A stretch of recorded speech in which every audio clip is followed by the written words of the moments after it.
A major and dramatic shift in how the Israeli military profiles new recruits, assesses their health, their combat readiness, their ability to serve in various units. Beginning early next year, for the first time ever, recovering cancer patients will be eligible for combat duty, as long as they've been cancer-free for 5 years. Combat duty now had been automatically, until now, closed off to those who had battled and survived cancer as youths. Also, for the first time, all HIV-positive recruits will have to report for duty. Until now, it was a volunteer-only position for those with HIV. And the new profile also makes changes on the topic of obesity. Weight, as a general classification, is being replaced as a factor for combat units with body mass index.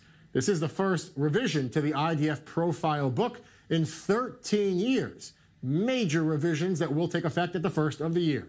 With me now is Dr. Eric Setton. Dr. Setton is an IDF Reserves Lieutenant Colonel, as well as the former head of the IDF Medical Evaluation Branch. Sir, thanks so much for being with us. What are your thoughts on the changes? I want to ask first about cancer. So many young men and women who had battled cancer as kids or even as young adults, they want to serve in some units. And even though they had been cancer-free, there was concern about their ability in combat, in enemy territory, to hold up. Now they're revising it so they can serve in combat. Do you agree with that change? I think it's a great news for these youngsters, because they fought for the cancer, and they wanted, for many of them, most of them wanted to serve in the army, because to serve in the army in Israel is to be a part of the society. I think it's a great news. It's a great victory for them.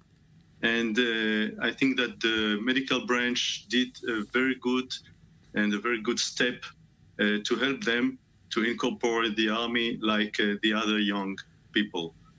For the first time in 13 years, the profile guidelines, the book is being updated. There's a major revision, of course, when it comes to weight and obesity and the number given to certain kinds of recruits for certain kinds of units.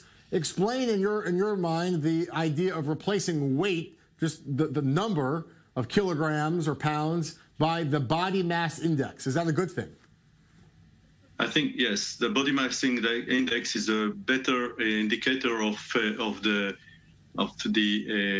situation of the people, of overweight or obese people, and it allows us to consider it most in a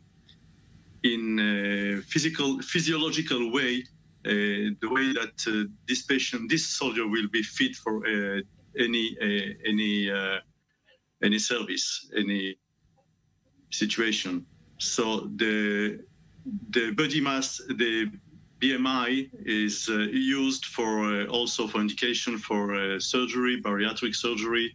So it's a good indicator for the position that we can propose to the soldiers.